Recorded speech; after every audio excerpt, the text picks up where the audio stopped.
The draft budget for 2019 has been approved by the government, and while Minister Arben Ahmetai did not provide specific details, he did state that salary increases for diplomats and prison staff can be expected.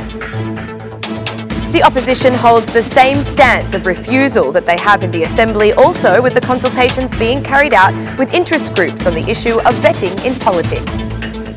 Pakishti residents in Kukës are looking for an ease in the punitive measures applied for crossing the border with Kosovo, as there is no official border point for this area of Gora province.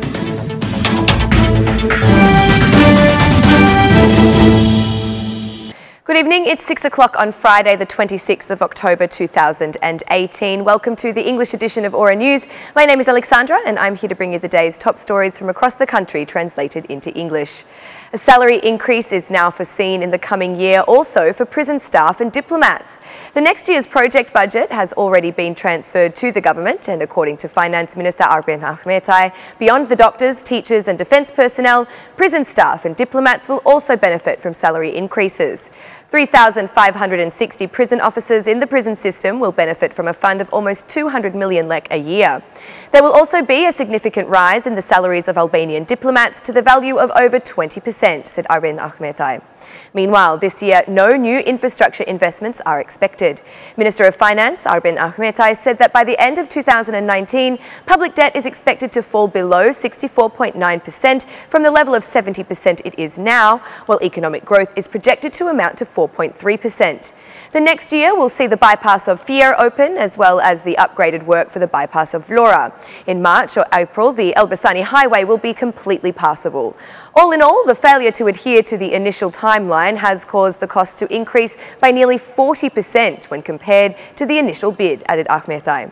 According to Finance Minister Arben Ahmetai, the attention will be focused on the rehabilitation of health centres and the health system. We finished this year with 80 health centres that the Prime Minister has promised to us. For 2019, we have 100 new centres, and by 2021, all of the 380 health centres in the Republic of Albania will have been reconstructed, declared Ahmetai. The budget for 2019 also focuses on financing of the creation of new institutions, such as those tasked with vetting, to a fund of 2.2 billion lek. An increase for the coming year is also envisaged for the education budget.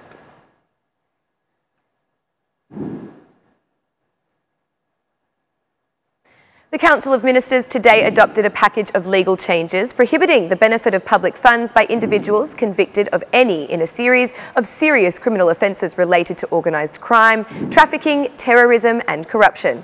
Once this package enters into force, any possibility that this category of individuals, commercial companies, shareholders or their representatives could receive financial support from public funds will be removed, said Justice Minister Etilda Jonaj.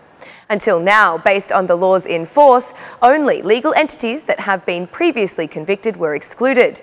With the entry into force of the new package, shareholders, administrators or other individuals with a decision-making role in those companies that are or have been convicted in their individual capacity will also result in exclusion. The changes are in full compliance with European Union directives. With this legal package, it is foreseen that no company will be able to benefit from public tenders or concessions if it results that there is any connection to a conviction. This will apply whether it is a legal entity or in cases where the resultant administrators, representatives, directors, partners or shareholders are found responsible, added Jonaj. The same prohibition will apply to the benefit of strategic investor status, the benefit of facilities in the field of tourism and state aid.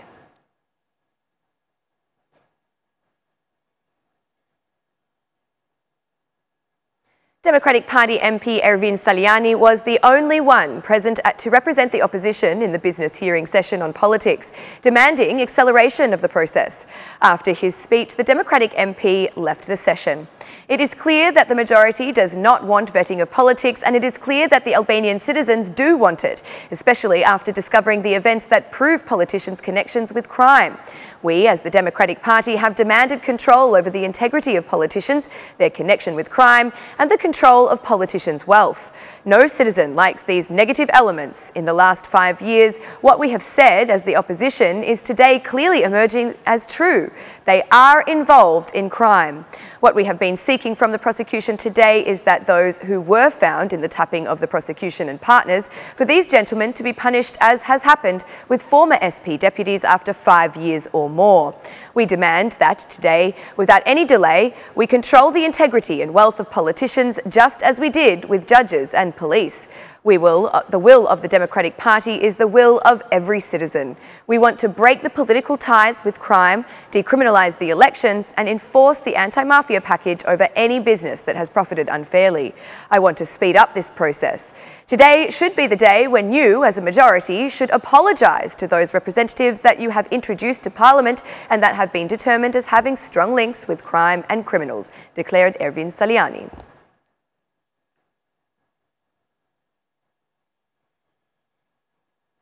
Pakishti residents in Kukës are looking to ease the process of crossing the border with Kosovo as their lives involve daily activities that require them to pass through the connection. They say that they are often fined for having crossed the border as there is no controlled border crossing points in this area of Gore. The state of the road is another concern for the 90 families of the village located in the northern edge of Kukës. Pakishti is one of the villages at the northernmost point straddling the border of Kosovo. Today, there are about 90 families living in the village, out of which 40 benefit from the government's economic aid. Residents say the only source of income is the sale of medicinal plants or seasonal employment in Kosovo and across Albania. We are surviving by selling medicinal plants across the border, said a resident. They are looking for an ease in the border crossing procedures. In the absence of a border customs point, entrances and exits are considered a legal passage. For this, they may be often fined. We have received a 500,000 lek fine for illegal passage, exclaimed another resident. To discuss these issues, Albania's ambassador to Kosovo, Cemal Minjozi, paid a visit to the remote village. He promised that the solution will not be delayed. This problem will be solved by November, said Cemal Minjozi. Along the Kosovo-Albania border, Kukës has 5 border crossing points. Inhabitants of Pakishti and Zapodi say that a new road will facilitate their livelihoods. For 25 years, there has been a lack of state handiwork, prompting abandonment by citizens. Those who remain find themselves absolutely interconnected with Kosovo for conducting their daily activities.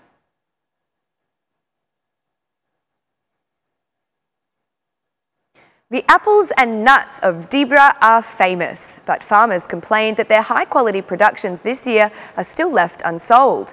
We have products, but we have no place to sell those, said a farmer. Those who come out to the market at Shupenza say that at the end of the day, they come home with their merchandise and sometimes are even forced to throw it away. Dibra's farmers complained that products coming from abroad reduced demand for domestic production. They bring garbage from abroad, while the organic product here has remained stock, said another farmer. In this situation, farmers complain about the lack of a state role as a regulatory policy. In addition to the farmers' complaints about the absence of buyers, the conditions in which the Shupenza market is held is well below any required standards.